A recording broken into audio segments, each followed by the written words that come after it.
Okay, picture this.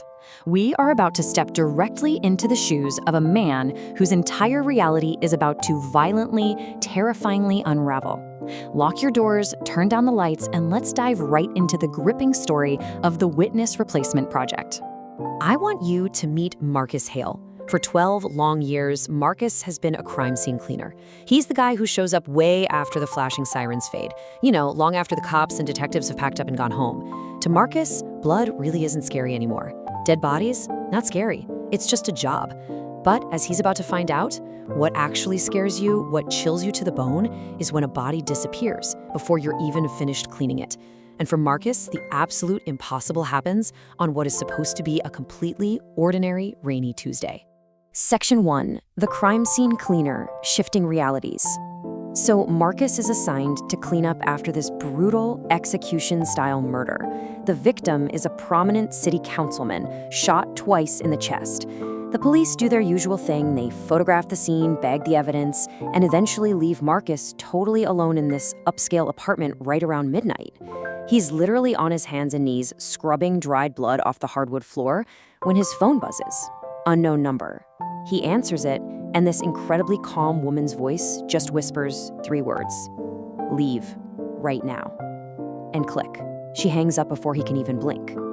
The room is just completely empty, dead silent. Marcus glances around the apartment, kind of spooked, but he brushes it off as a sick prank. I mean, it happens in his line of work. So he goes back to scrubbing. But then he freezes. He notices the bright tape marking the body's outline. It's moved. And I don't mean it got smudged by a shoe. It has impossibly shifted nearly 3 feet across the floor. He scrambles to check the police incident photos on his phone. Yep, the outline was originally over by the window. Now, it's much closer to the kitchen. In a totally locked room with absolutely 0 people inside, the physical reality of the crime scene has literally altered itself. He's trying to convince himself he's just sleep-deprived, just seeing things. But suddenly, he hears footsteps from the apartment right above him. Now, building management specifically told him that unit was completely vacant. Nobody lives there.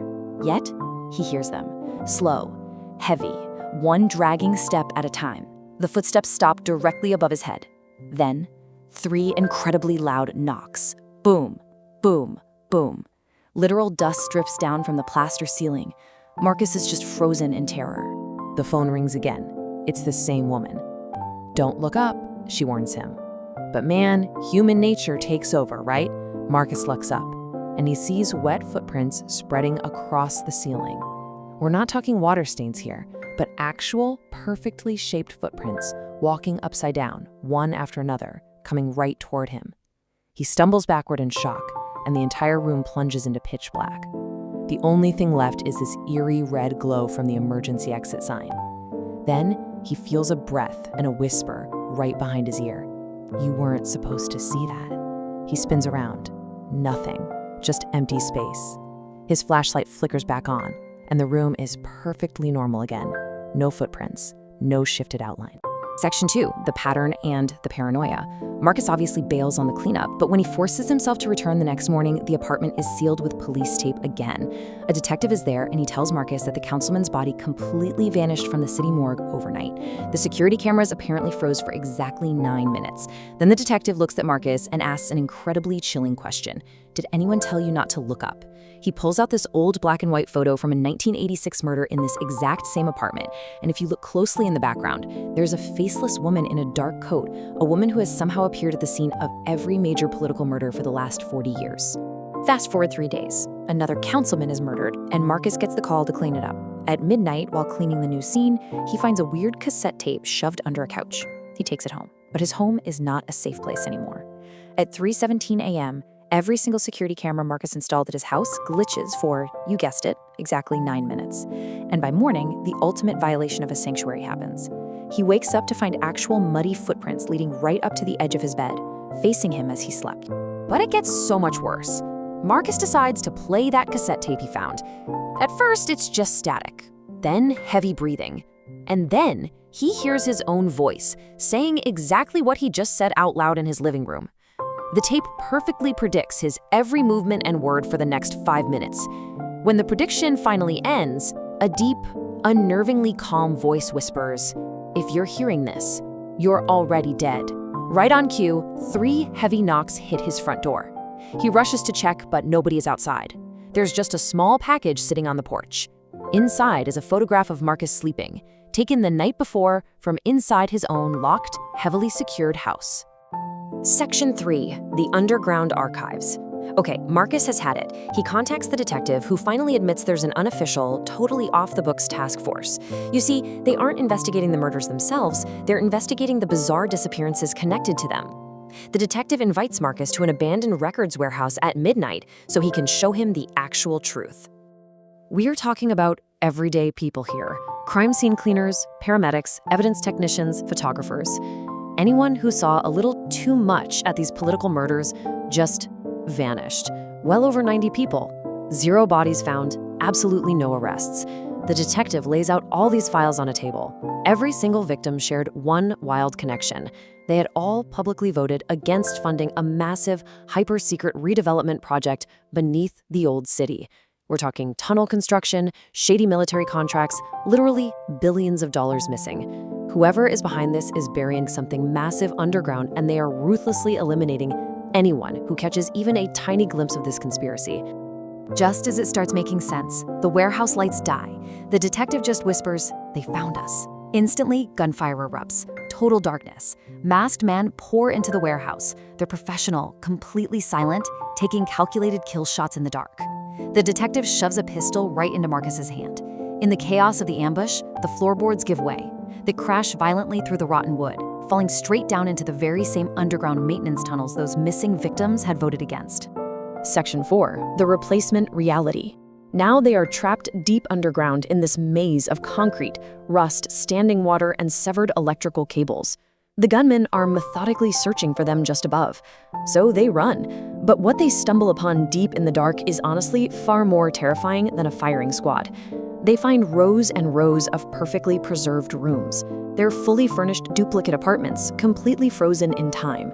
There are wallets on dressers, clothes in the closets, untouched meals just sitting on tables.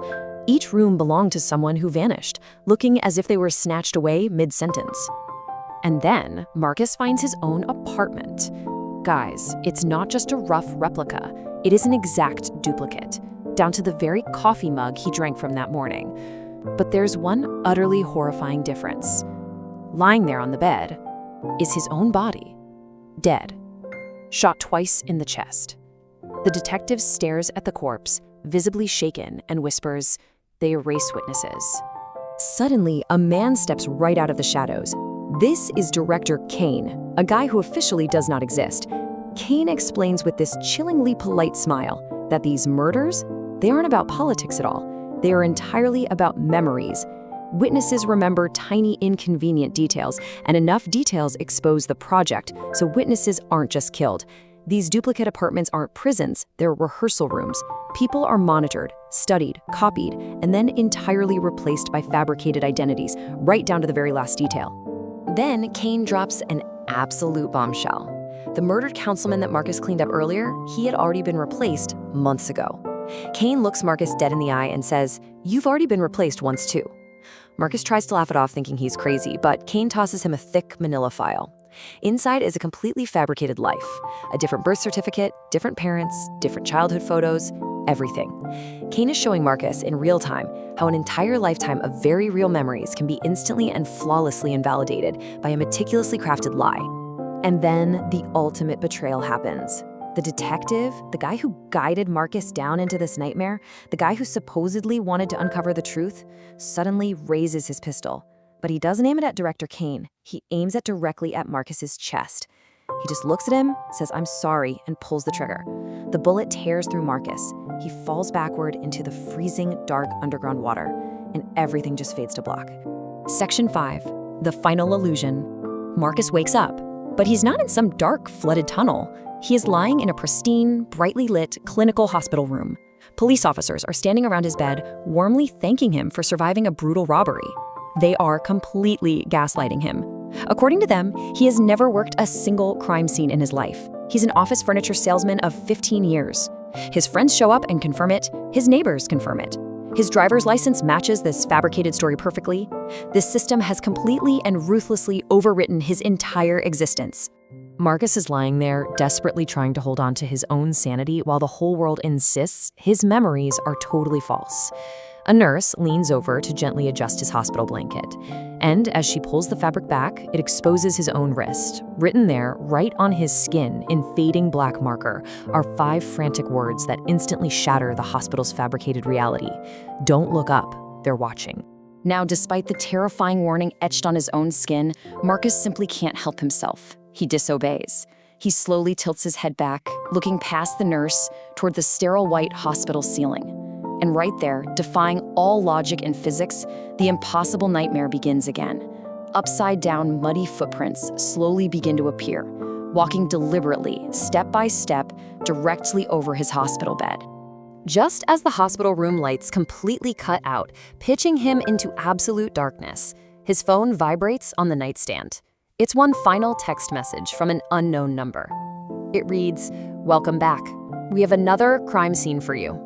So, if every single piece of evidence, every friend you thought you knew, and every official document completely contradicted your own mind, how much of your own reality and your own memories could you truly trust?